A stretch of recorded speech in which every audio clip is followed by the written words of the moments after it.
So we're back again this week live. Welcome, friends. Good to be with you again. This is a fun experiment here. I enjoy live broadcasts, and I know that's something that is a lot more fun when we can gather together here in person at the same time together. And this just gives me a way to constantly just check in and be with you guys and share some of the things that I'm learning and that I'm excited about, and to bring a positive energy for your week. That's really what I want to do here.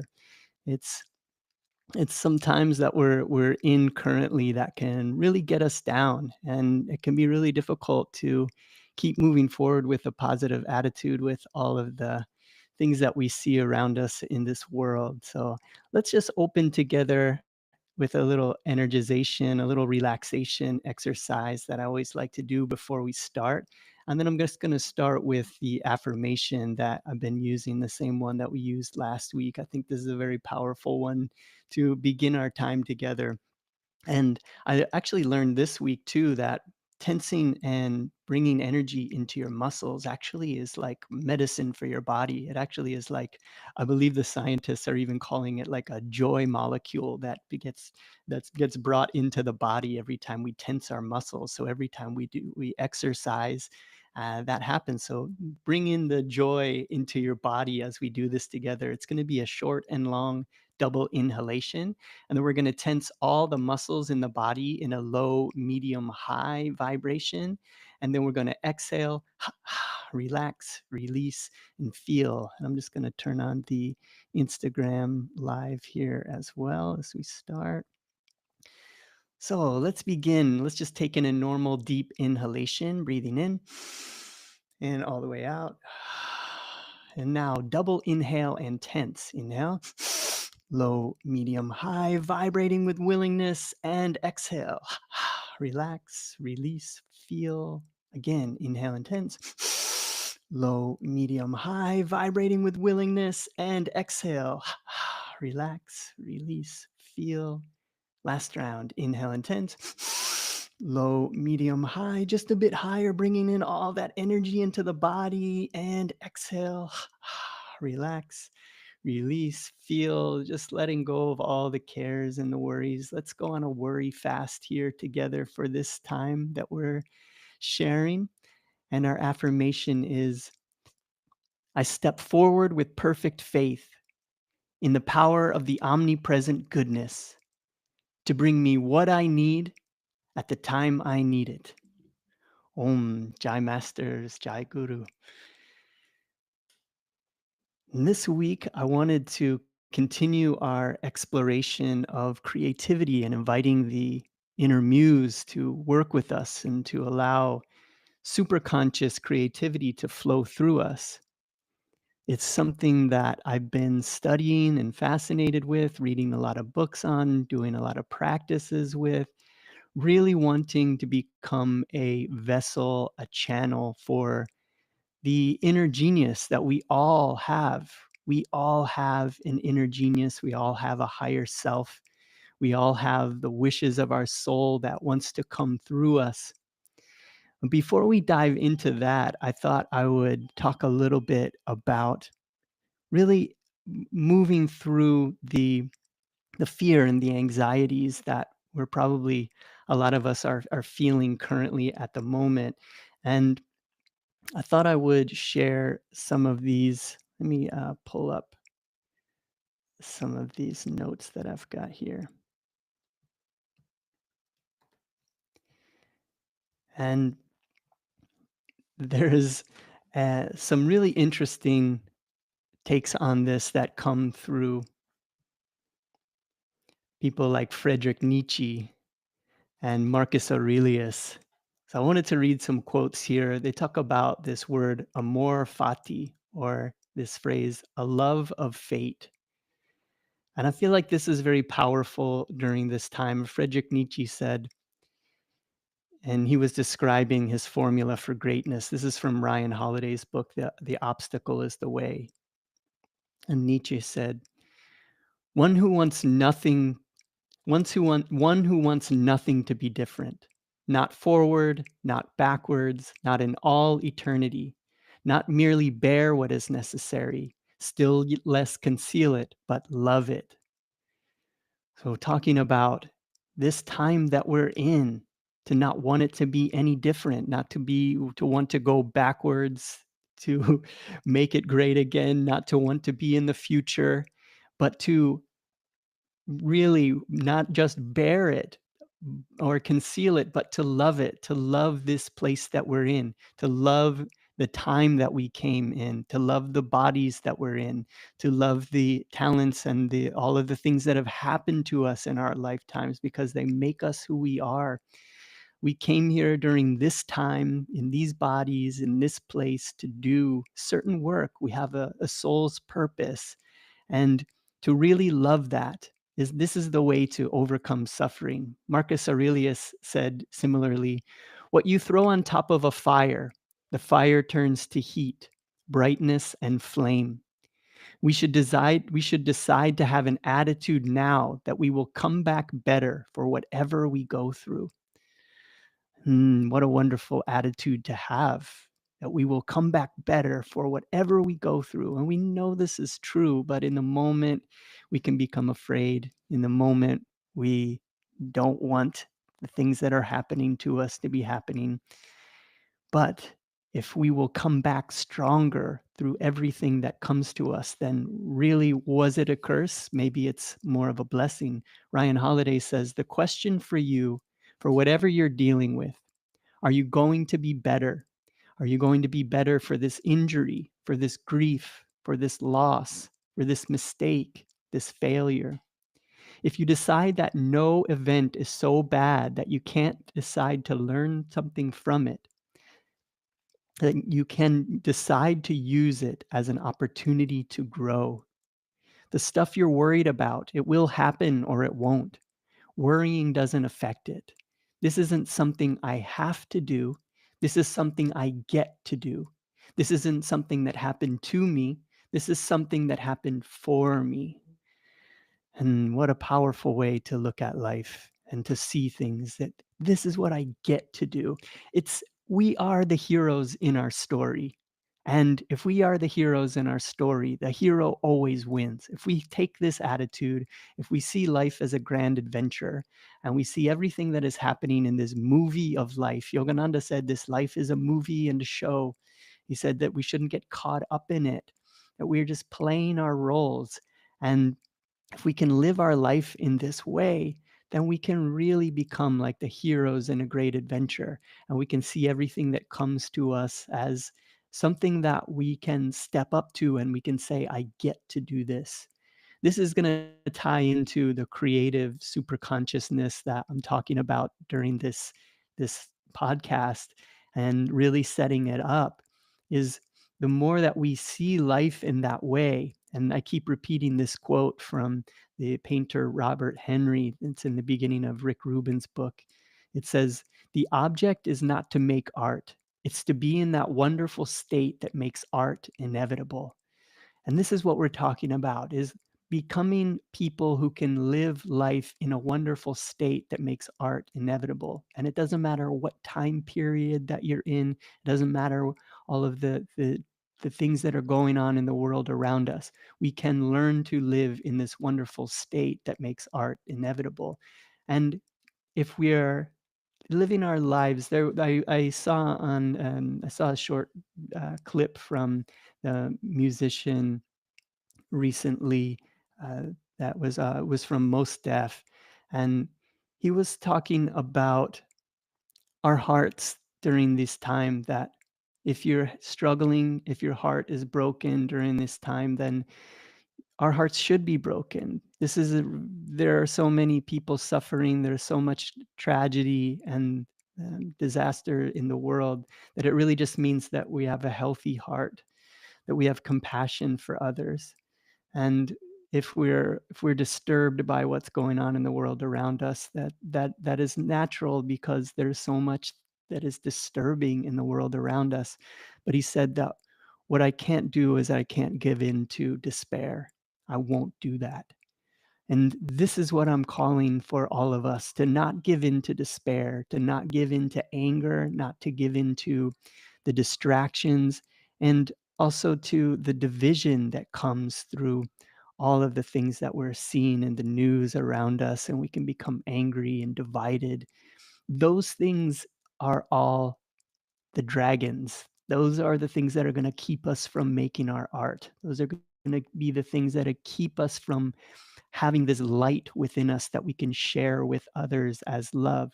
It's going to take away our compassion for others. So even while in Most Def was saying that sometimes it feels like the most appropriate thing to do is to give in to the despair, but this is not appropriate. This is not what the hero does. And this is what we need to do in order to live a life that is full of greatness, and that we can live a life as an artist. We can see our lives as a great movie that we are acting in, and we can do our best to become great actors. Another quote here, this is from Nayaswami Asha. If you haven't seen her YouTube, I highly recommend checking that out. She said, "Stress is merely the resistance to what is happening." Another great one, Sister Ganyamata, a direct disciple of Yogananda, said, "What happens to us doesn't matter. What we become through it does matter." Nayaswami Devi, she says, "This is the question we should all ask ourselves. What am I becoming through the tests, the challenges, the anxieties and fears, the negativity and divisiveness? So what am I becoming?" And we can become better through these things. What happens to us doesn't matter. What we become through it does matter. So really, this time can be a great catalyst for creativity, a great catalyst for you to become your true self in this lifetime, a great catalyst for your soul's awakening, to move through fears, to move through pains and wounds of the past. This is a very powerful time. And Swami Kriyananda, he said, this is one of the most powerful times in the history of mankind to be alive. And it can be very difficult to hear that. What does that mean? But really, if we are looking to awaken and to grow and to really be the heroes in the story, what a wonderful time in the history of mankind to be alive. We have come here, I'll say it again, we have come here during this time. And if you're listening to this, if these kind of things you can hear and you can receive, then you are someone who is a energetic protector, a warrior of light. You are someone that has come here during this time to transmute pain, to transmute all of the wounds, and to really fulfill their purpose. You know, we've all come here with a purpose. We all have a soul's code. We all have soul's wishes.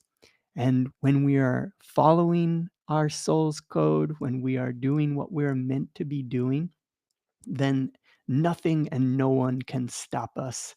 That's really the truth. That if, like, as Joseph Campbell says in his book, the Hero with a Thousand Faces, that, in paraphrasing, he's just saying that when we're on our path, when we're on our journey, when we're doing what we're meant to be doing, then what was impossible for others becomes possible for us.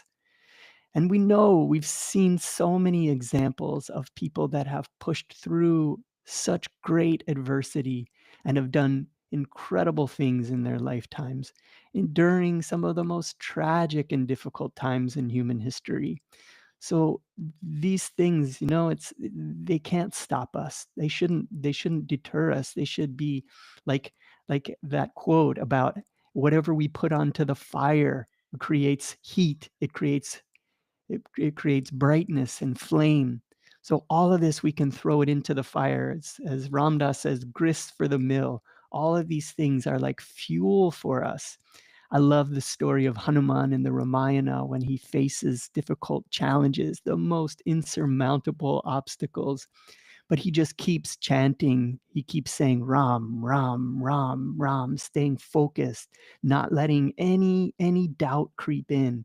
He knows that if he stays connected with his higher self, that nothing can stop him from his mission because it is what he's meant to do. And this is my call to all of the creatives out there. And we're all creative. It doesn't matter if you're not a painter, or if you don't draw or write music or sculpt or dance or write poetry or novels.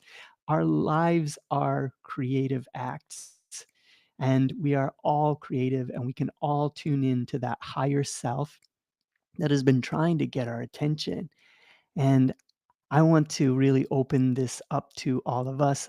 As I shared last week, I'm working on a series of courses for this, where we can practice together to learn how to see the clues that our higher self is leaving for us, to get a sense of what it feels like in our body when we are getting guidance, to notice the strange feelings and the synchronicities that show up in our lives, and to honor those and make notes of those, and to make art that captures the feelings that we're having so that we can share those good feelings with others. So, if we are in this world and we are not going to give in to despair, we don't need to feel guilty for being happy. We don't need to feel like we need to walk around with a frown on our face. We should be here to uplift each other, and we can uplift each other through our art. And the world needs us to do that. The divine works through people. And if it's not that just the divine just can do it can do anything, but it really gives us all free will in this world, and really only works through people. And so we can be those people that the divine is working through. It needs our help. And we have the decision to either either we can reject the divine, or we can love the divine, and we can become willing channels for the divine to work through. William Blake, he said, eternity is in love with the productions of time. Let that one sink in. Eternity is in love with the productions of time. So eternity, and this is in Stephen Pressfield's book, The Artist's Journey, that eternity has a vested interest in this world of time. And eternity wants to give creative inspiration to artists, to writers, to inventors, to all of us here on this planet in order to do good things in this world. So that consciousness of infinite goodness is always flowing to us, but it's our agitation that blocks it. It's our fears that block it. But when we choose willingly to become channels for creativity, then that begins to flow through us, and we begin to be filled with ideas, and the writing just flows through us, the paintings flow through us, and we're able to bring the feelings that we have into manifestation for others to experience. And this is how we change the world. We know that the world doesn't improve through all of these wars and guns and trade wars and all of the divisiveness and all of the violence that has happened throughout history. It makes a change for a little while, then it goes right back, and probably worse afterwards. The real true change, the real true way to make a good difference in this world is to uplift ourselves, and then in turn we uplift the world. When that happens, we become channels for greatness to come through us, and we are able to that quote, that I forget who said it, but people don't remember what you said, they remember how you made them feel. And art allows us to bring great waves of feeling for others. And when we do that, we make this world a more beautiful place. We're uplifting others, and there's a ripple effect that goes out. I know all of us have been inspired by other artists, by other writers, by podcasts, by books that we read, and paintings that we've seen, performances that we've watched, movies and documentaries that we've seen, where someone has brought love and compassion into the work that they're doing, and it helps us to see the world in a new way. And this is what we can all do. So if all of us band together and we create this ripple effect, then we can truly become heroes. We can truly become warriors of light that fill the world with God's light. This is a time of incredible shift and change on the planet. You can see the old ways are crumbling, and we can see the politicians trying to hang on. The billionaire CEOs and the politicians are trying to hang on to the old ways of doing things, trying to go back in time, trying to do these things to stop the forward momentum, to stop us from coming together, from stepping into our true power. But they can't do it. It won't work. It's going to cause a lot of trouble for a little while, and we're going to need to stick together. We're going to, when things get tough, it's beautiful to see how people come together and help one another out. The recent fires that we see, all the hurricanes that have come to my state here in Florida, you see so many examples of people, the goodness in people coming out during tragedies. And we all feel a sense of connection when we're all, us and our neighbors are all going through difficult things together. We've seen so many examples of people going through difficult times, and it's not stopped them. So don't use anything as an excuse to stop you from doing your creative work. It's so tempting to do that. And just as Stephen Pressfield talks about, this is the resistance that comes up. So we as artists, when we decide that we're going to become these creative channels, that we're going to start praying to the muse, we're going to start using affirmations, we're going to start connecting with the superconscious levels of creativity in order to bring heaven to earth. And we're going to gather with other like-minded people, and we're going to make communities, and we're going to change this world for the good. You better believe it that there's going to be an equal and opposite force, a reaction, a resistance to that that is going to try to stop us. And we're going to feel that all is lost. We're going to have moments where all is lost, but we need to, I want to be here as a reminder to you that that is going to happen. You're going to feel that.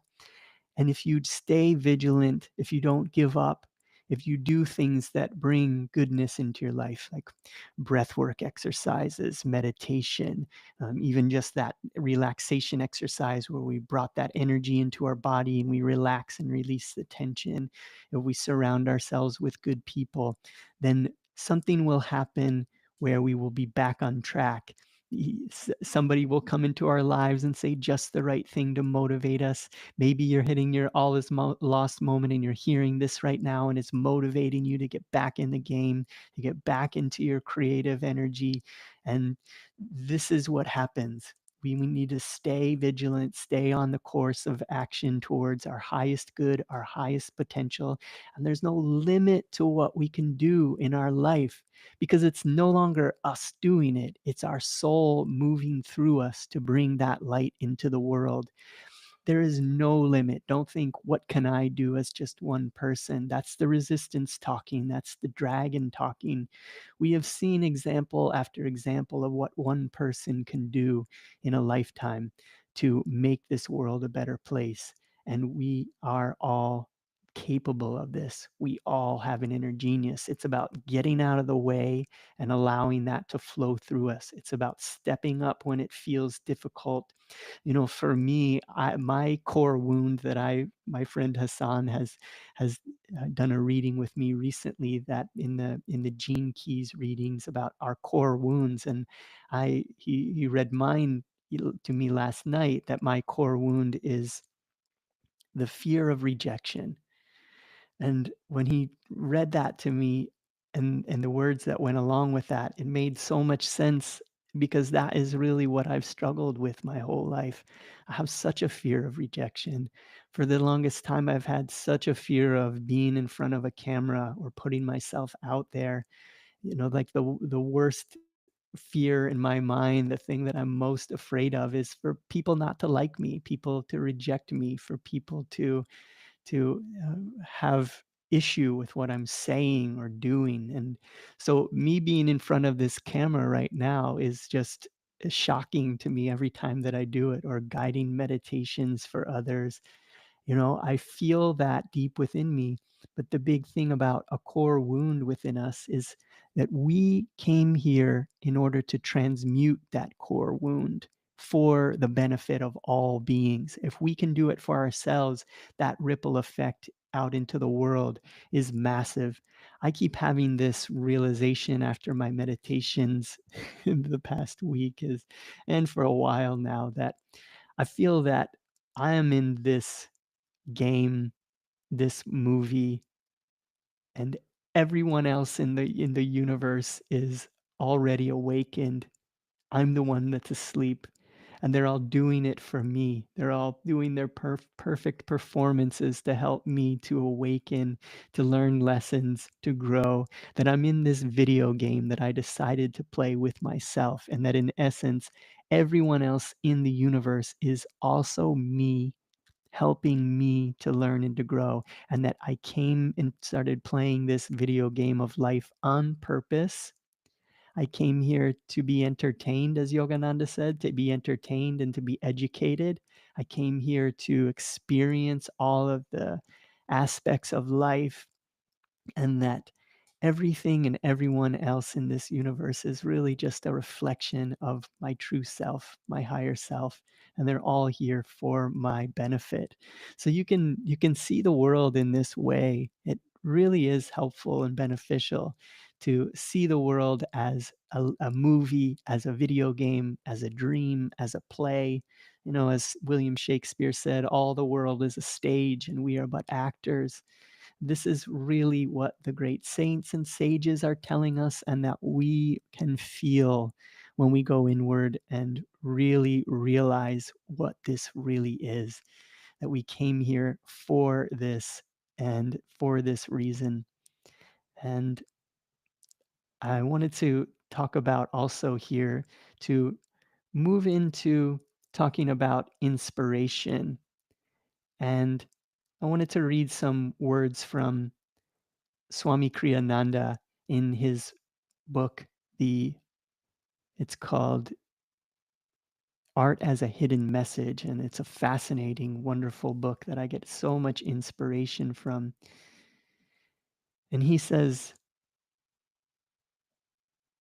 I love this one. He says, "Here too is an important adjunct. Let your mind flow forward, completely confident that the inspiration you want stands before you, its arms outstretched, waiting. This is faith, faith that requires an unhesitating commitment to energy. It isn't enough to receive the initial inspiration for a creative work. One must continue to hold up his mind to that inspiration in order that every note, every brushstroke, every word remain faithful to it." And this is something that I try to bring into my work as much as possible. So, first, we can call out, ask for, demand that we receive inspiration, that we first receive that wonderful feeling that we want to share with others, right?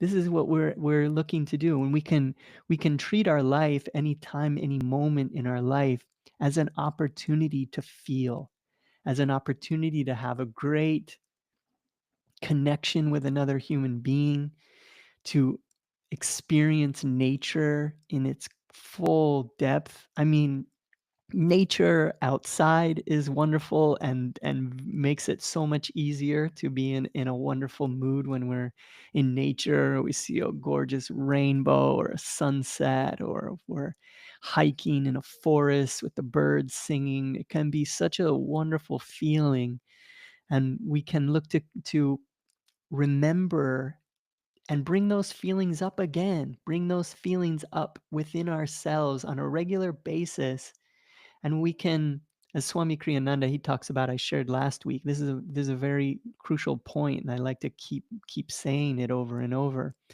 that we first feel and have those experiences in life, and then we want to share that through our artwork. So say if you were writing a melody, and this is from Swami, if you were writing a melody and you say, he says, don't just say to the superconscious, I want to write a song about peace.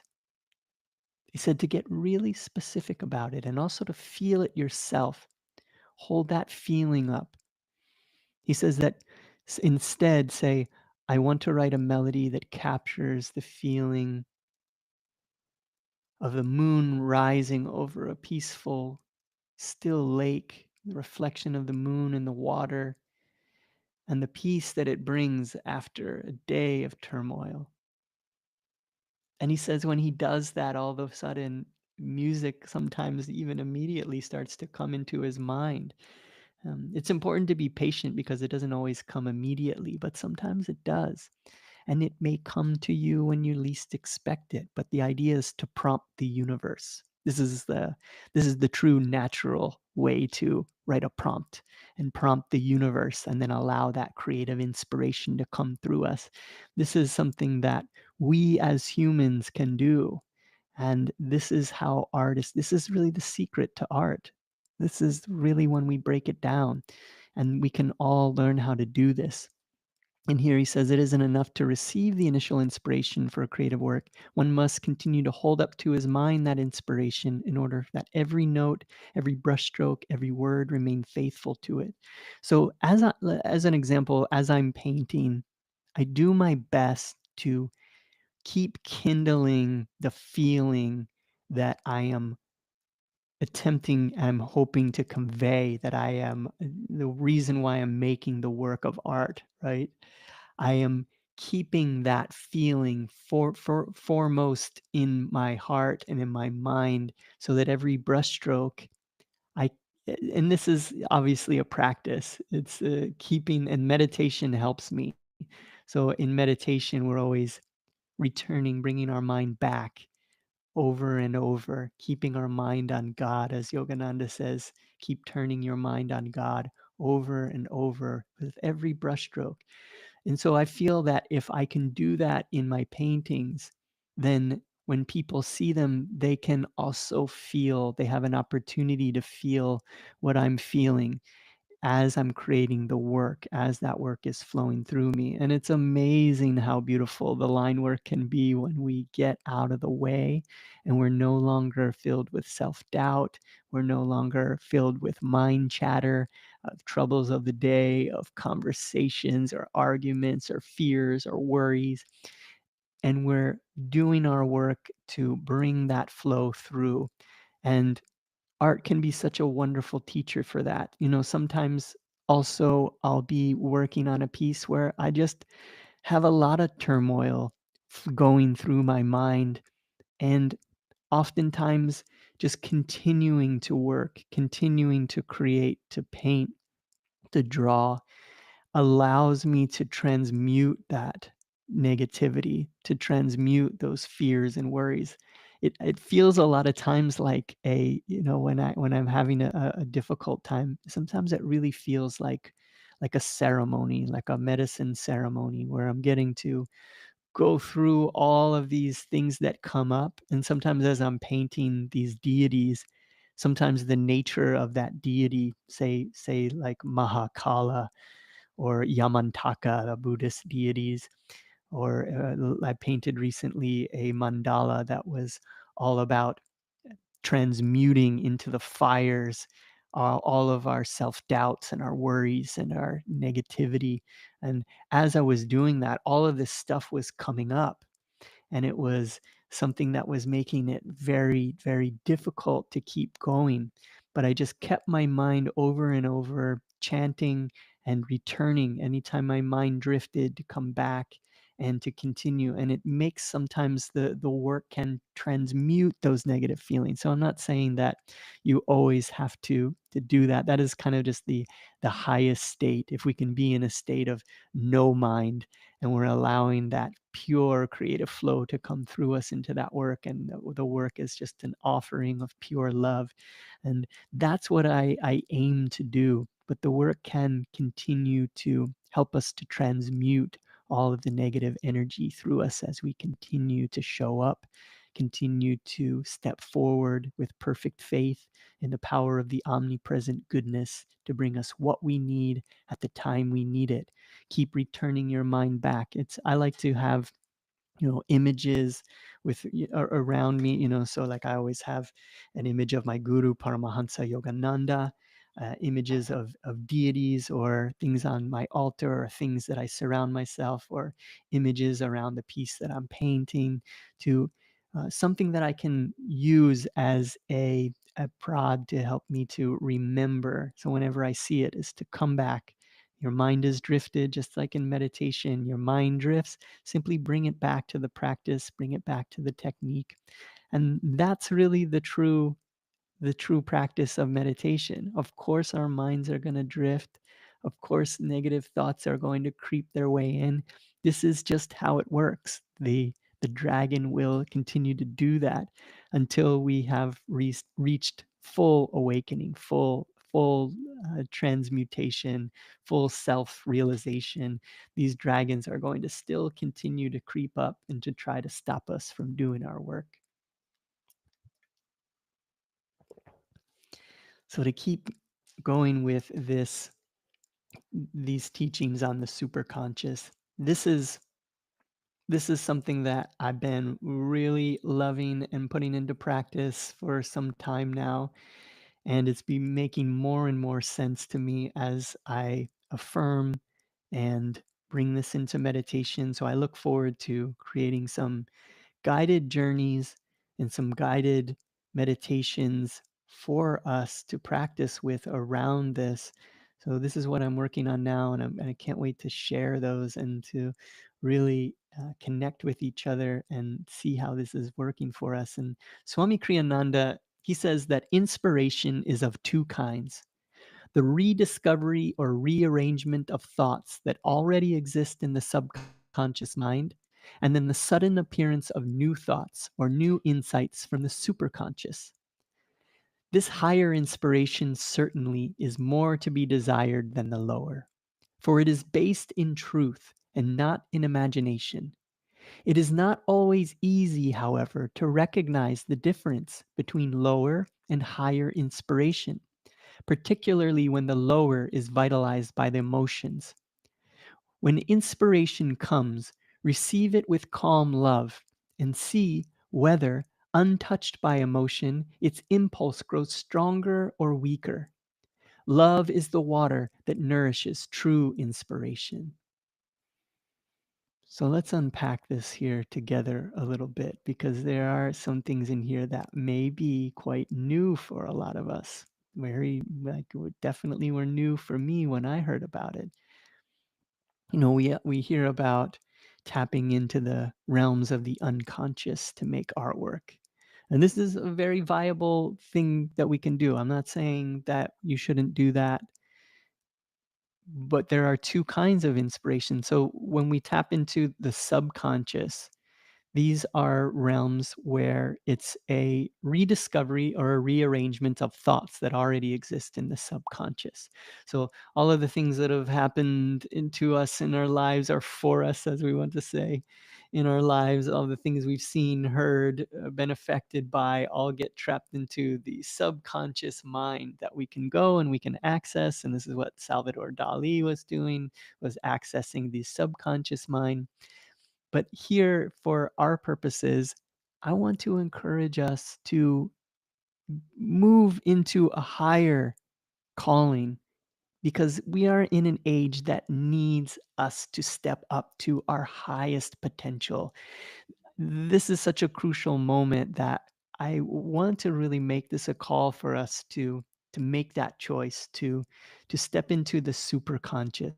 where the sudden appearance of new thoughts or new insights are available, this higher inspiration. This also can save us a lot of time, and it also can make it so that our creative careers are highly fulfilling. We see so many people who are successful in their work. They can be incredibly creative. They can do amazing things, have amazing accomplishments. But when you see the true state of their consciousness, that they aren't actually truly happy in life, that they may actually be tormented and really be in places where the work that they're doing is really having a negative effect on them. And this is a way that we can be able to seek inspiration from our higher self that loves us, that wants us to be happy, that wants us to be a light in the world, to bring light and compassion and love to the world and to others. It wants to set us free from anxieties, from fears. Like as artists, we can always be so much like, okay, we did something that was successful, and that we really maybe got a lot of attention for, and that was really successful in the world. And then it's always this yearning to repeat that. And then maybe an agitation and anxiety, a fear comes up that, oh, how do we top that? Or we've got to keep climbing the ladder, we've got to keep getting more famous or more followers, and all of this just leads to so much suffering. So, this is a way to call on the higher self or inspiration, to receive inspiration, and then be able to weigh it. Is this inspiration coming from the superconscious, or is it coming from the subconscious realm? And in my experience, a lot of times something that I was very excited very excited about at the beginning, something that I felt was very much, I was receiving this inspiration and I was very excited about beginning it. And then sometime into it, I lost the the impulse for it, weakened. And it no longer felt like it aligned. It no longer felt like it was the right thing for me to be doing. And always though, I make sure to finish what I started, because there's a lot of magnetism, and as long as it's not hurting anyone else, to finish what we started, because there's magnetism to finish what we started. And but what we can do is to, as Swami Kriyananda says, when an inspiration comes, receive it with calm love, and see whether, untouched by the emotion, its impulse grows stronger or weaker. Love is the water that nourishes true inspiration. So, this is the secret here. So, imagine that you've had a feeling that you experienced in life that you want to share through your work. You prompt the universe for that melody, for that image, for that writing to start flowing through you. And then all of a sudden, through however long it takes, or whatever certain circumstances arise, you all of a sudden you got that inspiration, right? And that starts to come through, and you go to work immediately. And a lot of times, the work that we do, it can be a big project or something like that. So when an inspiration comes, Swami Kriyananda is saying here, an inspiration comes, the idea is to get calm, to get very calm, to not let the agitation, the emotions, the excitement come in, because those are going to disturb the frequency of the superconscious. It's very it's very particular about us having a calm nervous system, and to have a feeling of love within our hearts. Swami Kriyananda said that love is bliss in motion. So feeling bliss within us, calm joy. and to see whether that impulse for that inspiration becomes stronger or weaker. So if we want to constantly be putting good things into this world, when that inspiration comes, water it with calm love. And we can do that in meditation, and we can feel whether that impulse grows stronger or weaker for it. And if we're very calm and we are feeling that joy in our heart, and the impulse for that inspiration becomes amplified, then we know that we are working from the superconscious, and we can get to work bringing great things into this world. But I've noticed sometimes I'll be very excited about an inspiration that comes in. I'll go into a meditation and water it with that calm love. And then when I'm done with that meditation, all of a sudden, I have no interest in that idea anymore. It's just like it feels the same as if I went down the path of realizing that project or that idea or that artwork, and then I get into it and I'm like, I don't feel this anymore. You can feel that before you even get started, and you can save yourself a lot of time. This is something that I'm very happy to be sharing with you guys. And if you're hearing this now and it's like starting to make sense, it's it's something that you can continually keep working with, and I'm going to keep talking about. This is kind of going to be the crux of these weekly broadcasts that I'm talking about here.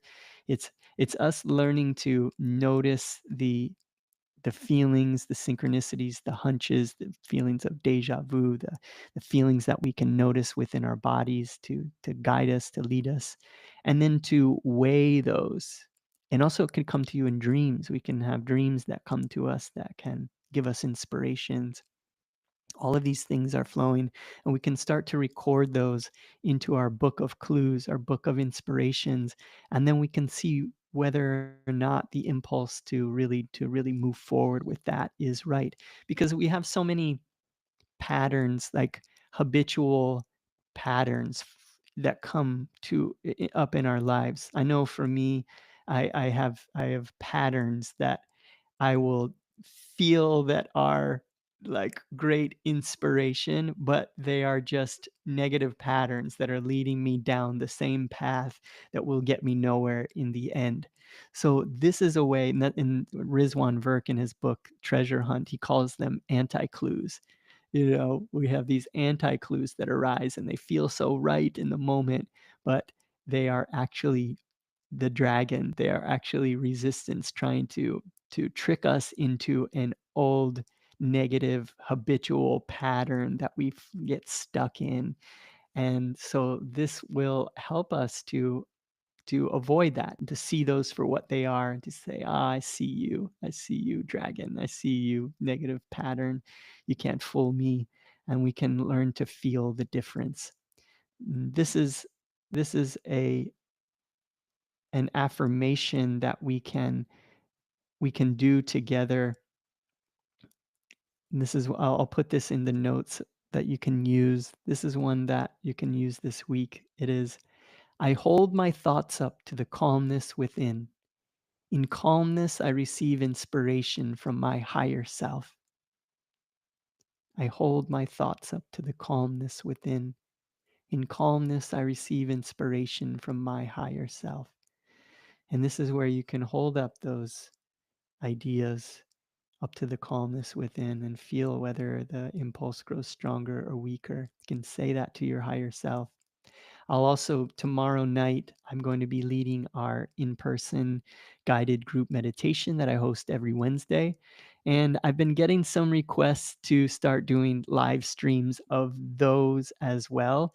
So I'm going to step up and start live streaming those. It's a lot of work to do these, to make sure I'm like on time, got the camera set up, and we're doing that. This is a 1.5 hour full like workshop meditation that is full jam packed with Yogananda's teachings and techniques that I've learned from my teachers at Ananda Village. This is an Ananda group meditation, and I'm going to be live streaming that tomorrow at 8 o'clock, and then those will be available for you guys afterwards. So a lot of the things that I'm talking about here, we'll be putting into practice in that meditation, and we'll be revisiting a lot of these ideas tomorrow. And then you'll be able to use, we chant, we sing together, we stretch, and we have a satsang, and we meditate, we use visualizations, we fill ourselves with joy, we send that healing energy, that light that we bring into ourselves, that joy as love to our loved ones, to our friends, to psychically bless them, to heal them from physical, mental, spiritual distress.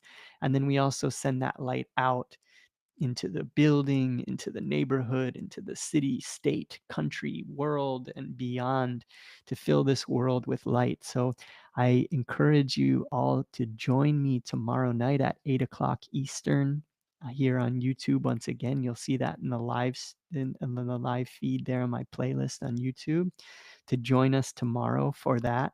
And we'll be putting some of these things into practice where we can invite inspiration, can hold up that calm, that inspiration to the calmness within, and start practicing this together. Because we can talk about it all we want, but until we actually start to practice it and use it, then it really doesn't have the power. And that's really why I want to just keep talking about this over and over, so that it it begins to become real for us in our lives. This is a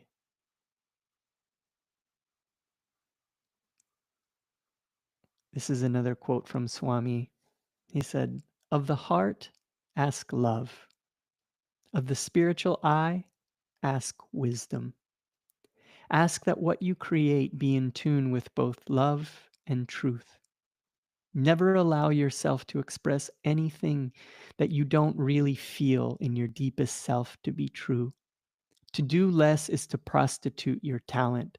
More and more, if you compromise your deepest principles, you will find your talent diminishing until you discover that you yourself, left to your own devices, were never anything but a mediocre artist." Wow.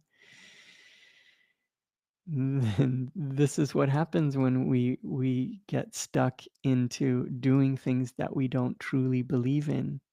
And this is, I think, a real wake up for a lot of us to, I know I had that. That became something that I realized, that there was so many things that I was saying and doing and expressing that I didn't believe in. And I was kind of just using comedy as an excuse, saying things that I didn't believe in, saying things that were mean spirited. And I used to have a a sense of humor like that. And I realized one day that that was really, really diminishing who I was and diminishing my feelings of joy. And I decided that I was going to do my best to stop that. And so I love this. Never allow yourself to express anything that you don't really feel in your deepest self to be true. This is what we want to do with our artwork. We want to express what we feel in our deepest self to be true. So I'm going to leave you all with that one this evening, and I'll be back again next Tuesday, and we'll be meditating tomorrow on Wednesday. If you guys can join, that would be excellent. And I never say these things as well, but but like and subscribe here on YouTube, and share this with a friend. I know, like, I've been doing this for a while. I don't do all of the things that you need to do to really gain a big following. But help me out if you can. Spread this energy, spread this with others. You can make this a time where you are gathering with other friends, and maybe you're joining this with others, and you can make a group experience with it, where this helps to really uh, help you to have an environment where you guys are really helping each other to grow, and we can all be in this together. So yeah, I'm just seeing some of the comments here. There was a I was hoping they would show up here on my other software, but I didn't see them during the chat, during the the episode here, so forgive me for that, but I'm seeing some in here now. So yeah, I'm seeing Tosi and Heinz, good to see you, and Larch and Alaska Queen, Crap Panther, and Daniel. Good to see all you guys here in the feed. Always love seeing the comments. So yeah, feel free. I'm gonna see if I can get those to work next time. So maybe it can be a little more interactive as we're going through, and maybe we can have some moments of asking questions. And I was also talking to Crap Panther here about perhaps in the future we can have guests that come in and we can have it's like kind of like a call-in show where we can have friends come in, drop in, other artists. She's an incredible tattooer and illustrator and artist. If you haven't seen her Instagram, check that out. Really cool work. And we'll be bringing in more friends here to join in and to talk about these things. So hopefully you guys enjoyed this one, and I will see you again next time. Joy to you, friends. Blessings.